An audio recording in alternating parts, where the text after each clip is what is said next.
उत्तर प्रदेश के लोकसभा उपचुनाव में अखिलेश की किरकिरी हो गई है। आखिर रामपुर और आजमगढ़ दोनों बीजेपी ने फतेह जो कर लिए हैं। बात करें आजमगढ़ की तो यहाँ भोजपुरी सुपरस्टार दिनेश लाल यादव, जिन्हें निरहुआ के नाम से जाना जाता है, उन्होंने सपा के गढ़ में सपा को ही हराकर अपनी ताजपोशी कर ली है। आपको बता दें, निरहुआ ने सपा प्रत्याशी और अखिलेश यादव के चचेरे भाई धर्मेंद्र यादव को हराया है। और याद रहे कि 3 साल पहले 2019 के आम चुनाव में निरहुआ को अखिलेश यादव ने बुरी तरह हराया था।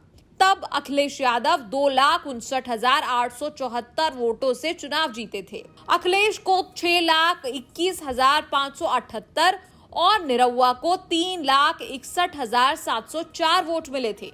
लेकिन अब की बार बदला जो है वो इस जीत के साथ निरहुआ ने पूरा कर लिया है। चुनाव आयोग के मुताबिक इस बार उपचुनाव में बीजेपी के निरहुआ को 3,12,768 वोट मिले, जबकि सपा के धर्मेंद्र यादव को 3,04,089 वोट मिले।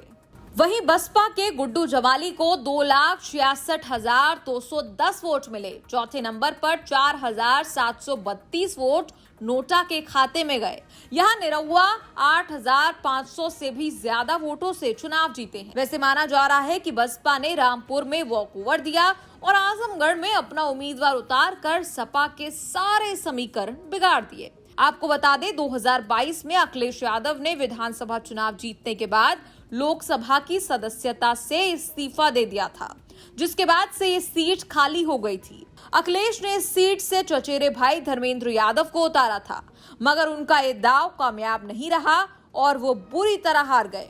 निरहुआ आजमगढ़ सीट पर लोकसभा चुनाव के बाद भी सक्रिय देखे गए और क्षेत्र के मुद्दे उठाते रहे।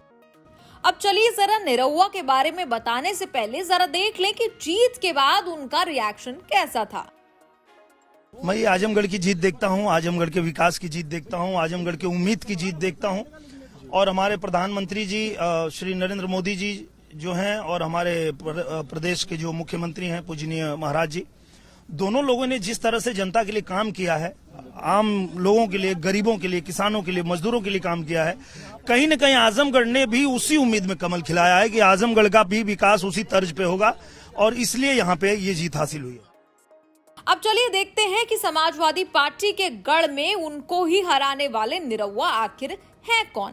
आपको बता दें, दिनेश यादव उर्फ निरहुआ जाने माने भोजपुरी सिंगर और एक्टर हैं। इनका जन्म 2 अक्टूबर 1979 को गाजीपुर में हुआ था।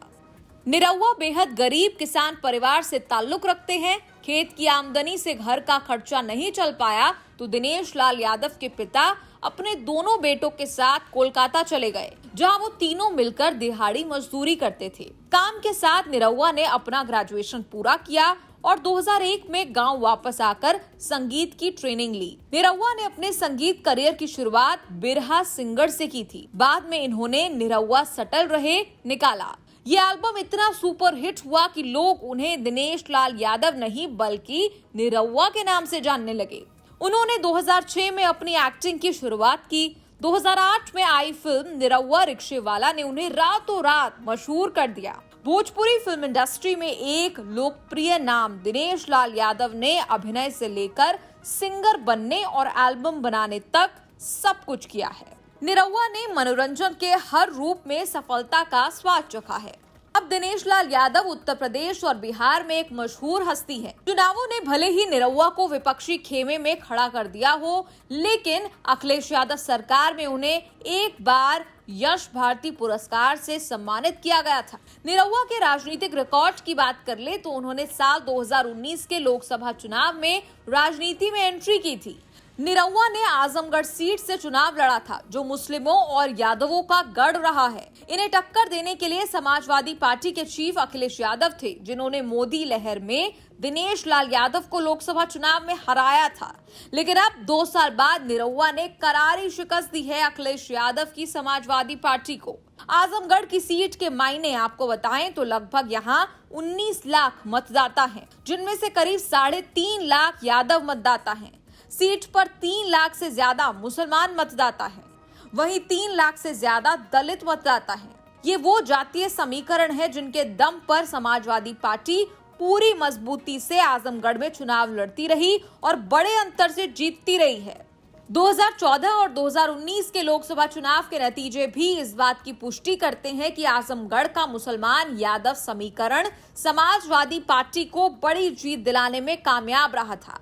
लेकिन इस उपचुनाव ने सारे समीकरण, सारी कैलकुलेशन को फेल कर दिया है। भले ही 80 लोकसभा सीटों वाले प्रदेश की सिर्फ 2 सीटों का उपचुनाव ही क्यों ना हो, लेकिन ये सपा के लिए बड़ा नुकसान है। साथ ही इसका सीधा असर आगे आने वाले 2024 के आम चुनावों में भी देखने को मिल सकता है, क्योंकि आजमगढ़ पर सपा का दबदबा रहा है।